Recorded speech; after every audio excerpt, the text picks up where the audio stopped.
Demandez le programme avec Jean-Baptiste Urbain. Quand un accordéon rencontre un violoncelle, que se disent-ils? Eh bien, ils parlent en musique. Écoutez.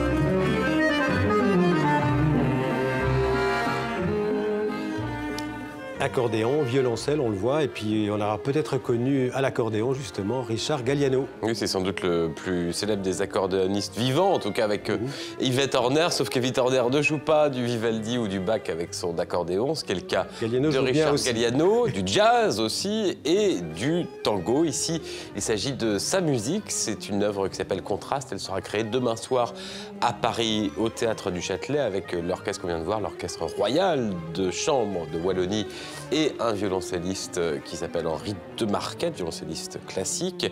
Alors ce mélange, vous en parliez, de l'accordéon et du violoncelle, c'est un peu le mélange de la carpe et du lapin. Pourquoi donc cet archet viendrait-il se frotter au piano à bretelles? Pourquoi pas? Si on considère le violoncelle un petit peu comme une voix, à partir de ce moment-là, la voix peut tout faire, puisqu'elle est à l'intérieur du corps.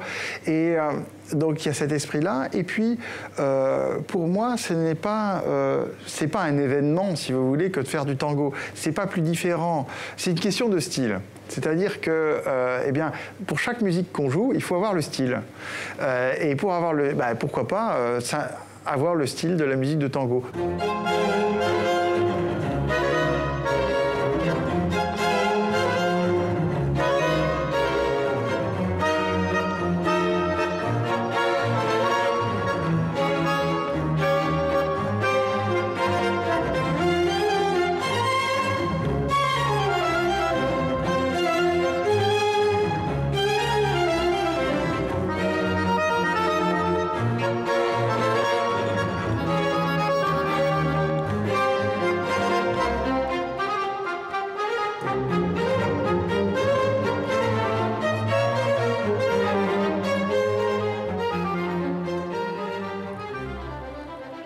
Alors c'est une sorte d'adaptation, on dirait, du tango classique. Oui, c'est ça. La musique de Richard Galliano, c'est pas de la musique contemporaine, sérielle ou atonale. C'est inspiré de musique folklorique populaire. Vous l'avez entendu. Ici, il introduit un orchestre symphonique. Je rappelle l'orchestre royal de chambre de Wallonie, un violoncelle et pas n'importe quel violoncelle. C'est un instrument de légende. Il était il y a quelque temps ici même, à votre place, Xavier, pour jouer.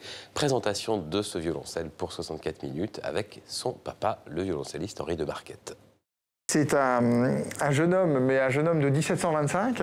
Et jeune homme, pourquoi? Parce que c'est un instrument créé par le plus célèbre des luthiers, qui est Stradivarius, et qui nous arrive dans un état de conservation absolument exceptionnel. Donc on peut voir véritablement des tas de choses que lui-même a vues, c'est-à-dire en particulier ce qu'on peut peut-être voir là à l'image, la qualité et la beauté du vernis d'origine. C'est très rare de pouvoir conserver autant de vernis d'origine, la couleur d'origine sur un instrument de cette époque.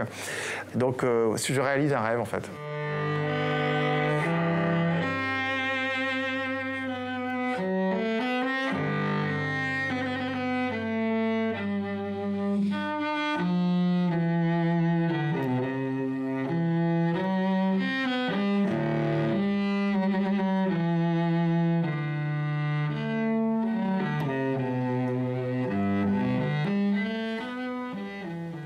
Voilà, la musique de Jean-Sébastien Bach qui sonne bien sur le plateau là, du 64 minutes. Tout à fait. C'est un Stradivarius, c'est ça, hein? Ouais, voilà.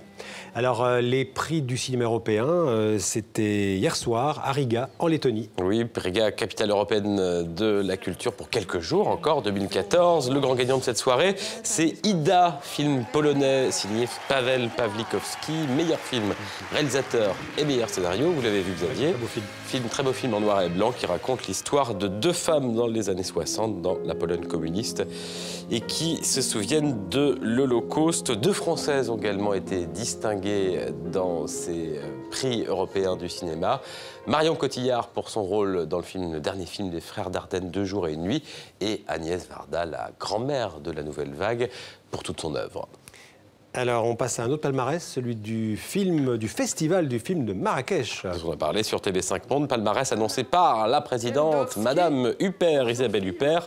L'étoile d'or, le prix les plus prestigieux du festival, revient à un film russe, Correction Class, un film sur l'insertion des personnes handicapées en milieu scolaire. Le réalisateur s'appelle Ivan Tverdovski.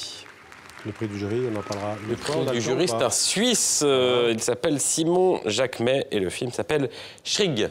Parfait. Donc c'était presque le point final du festival de Marrakech, puisqu'on va retourner à Marrakech. Merci Jean-Baptiste et à la semaine prochaine.